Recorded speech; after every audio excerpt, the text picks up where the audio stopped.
So, with all of this celebrity attention and these monks who seem to be giving it this reputation of being a legit place to go and awaken your Kundalini, what were some of the things lurking underneath that made it problematic? I mean, clearly there's a documentary about it. So, what is it that the general public or its attendees or people who were passing by were missing that were going on? Yeah, and this is like it's a really important topic, especially like sort of like now in the wake of like leaving, the group and leaving that community of people, like these people that were my friends and that I worked with for like 8 years. Because there's this thing that's going on right now. You'll encounter people that are like, oh, I love Kundalini Yoga. Kundalini Yoga is great. Let's go to a class. Like there are still Kundalini Yoga classes happening all over the place. People are still teaching it. Like it's still a thing. You'll hear someone say, well, I love Kundalini Yoga. Kundalini Yoga works for me. I love the community of people that I've met through Kundalini Yoga. And there is this kind of like right now, there is sort of this dialogue that I've noticed has been happening where people are like, oh, this documentary is coming out. It's just going to trash Kundalini Yoga. Like, I'm not going to let anything or anyone like take away from like all the wonderful things I had through Kundalini Yoga. Mm-hmm. So I think it's important to distinguish between like and really like let's like unpack this a little bit. Somebody like myself, I really loved the first yoga classes I went to. I wanted more. I wanted to go deeper. I felt so good that I wanted more. And the teacher is telling us in the classes, if you wear a turban, if you go to teacher's training, if you come to this event, if you drink this in the morning, if you do, like literally giving the teachings of Yogi Bhajan, as a prescriptive, like you will, like this wonderful thing will happen to you. You will have all this prosperity. You will have a glow. You'll have more capacity. You'll be able to better handle things in the world. Like it's all. And I was like, yes, I want that. I want that. I want that. So I was one of these people who kind of like was going deeper into it, if that makes sense. And Mm-hmm. like, I didn't have the money to keep doing like, buying classes at the studio. So I immediately was like, hey, is there like a work exchange option? Like, can I work here? I worked for free at Golden Bridge for 15 months so I could go to classes before I was finally hired on as like a front desk manager. We ended up getting paid like it was like $6.20 an hour, like by the way. So it wasn't really a job. Yeah. Even within Golden Bridge, I think it's important to understand, and I know I'm jumping around a lot. Gurmukh and Guru Shabad at Golden Bridge, they had a business. They were trying to make money. They were trying to get themselves and their name out there, and they were trying to get their brand all over the world. So like they had an agenda with that. And they were sharks. They were like business shark, social climbing kind of people. And it kind of like went top down at that studio. And I think this got replicated at some of these other LA studios as well. Like in particular, the Rama Institute, which is now like no longer a thing. It recently, like just in the last couple of weeks, like there was a bit of Rama drama and the whole thing like split. Very, very common in this community. Like there's constantly these like splits and blow ups and like implosions and people like splitting and going their own way. Like it's always because money and like power and control, like those are the ultimate themes at the center of all of this. Because it's like these people, who decide to teach it, it's like what's the draw? Like this is sort of like a kind of magic that like makes people high. It puts you into an altered state. People feel better. And with the teachings, you can tell people like, it's like these different recipes, like you do this and this is going to happen to you.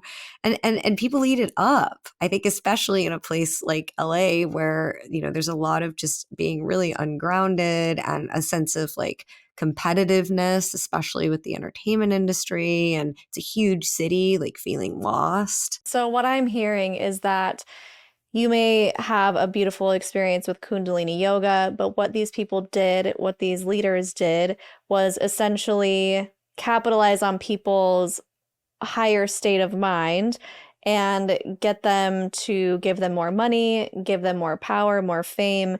And what it sounds like is it's basically kind of like church, right? You can go to church and have a beautiful experience, but some people get sucked into a point where their entire world is eat, breathe, and sleep church and give everything you have to the church to a point where you don't have true agency anymore.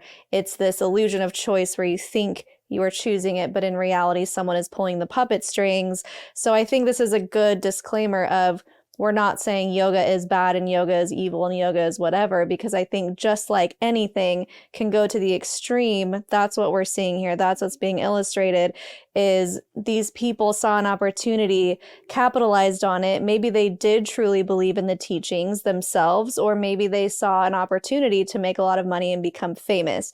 And that's where I want to bring in Guru Jagat, who has since passed away as well. But I think the documentary centers around her. So what was your experience or perception of Guru Jagat trying to become this famous powerhouse with Yogi Bhajan's teachings? Yeah, and just like you're saying, like I mean, I've seen like in forums online and stuff, like even people who had attended like Guru Jagat's classes and stuff, they're like, oh my gosh, like this documentary is like, just gonna like hate on Guru Jagat, like no, no, and people are like, I had such a great experience with Guru Jagat. I had such a great experience with the yoga. Like I never drank the Kool-Aid. I never went down that. And it's like, okay, it's like I have to take a step back because to me, what I'm hearing when I hear somebody say that, so as somebody who was deeply involved with Kundalini Yoga and then sort of its parent organization, the Happy, Healthy, Holy Organization, 3HO, okay, which is sort of like centered in LA and New Mexico, northern New Mexico. Okay, so if somebody says they didn't drink the Kool-Aid, but Kundalini Yoga works for them, so you're saying that I did drink the Kool-Aid. You're saying that I was naive, that I was stupid, that I didn't see the signs, like things like that. And then it almost like puts like people who are like, well, the yoga works for me. To me, what I'm hearing is almost this like unexamined privilege Mm. of like, well, I wasn't that naive, like I wasn't that dumb, like yoga's great. I just have to reiterate that, this yoga, this group, this parent organization like Yogi Bhajan, 3HO, Kundalini Yoga, it is so steeped, like so there's so much abuse, like so much and the documentary goes into this, right? It really does in detail. So you'll have to watch, but it's so baked in to the teachings, even into these little prescriptive like yoga exercises, that for a lot of us who have examined, who have cared to try to parse this apart, listen to the stories of the children, the second generation that, survived all of this abuse, being taken away from their families, being sent to boarding schools in India where they were like grossly abused. Many of the children committed suicide, like all kinds of Mm. psychological issues. There's that. And then there's also like there were federal crimes within the group. Like there were drug busts. There were people that went to prison, like federal, like what? Like it's wild. And then there's also Yogi Bhajan himself, who had a secret, untalked about, endless harem of women that he slept with. And not only that, he made sleep with each other. He pitted against each other. All of this is well documented. There's many court cases. There's a huge legal, like a big lawsuit going on right now, even. Some of the former women, who had worked for Yogi Bhajan, who were all very grossly abused by him sexually. Mm. Goes into detail with that. Anyway, it's like, how can you take anything that this man taught or said, like how, like, It's just like people are like, oh, well, like take the teachings, not the teacher. Take the yoga, not the culture of it. Right. You hear that with lots of religions, like with Joseph Smith. Well, maybe he was imperfect, but the gospel is perfect. And it's like, wow. So I get what you're saying. That's why I was asking earlier if Kundalini is specifically a Yogi Bhajan thing, because I'm wondering if people can have a good experience with other Kundalini yoga classes or if it's all his stuff.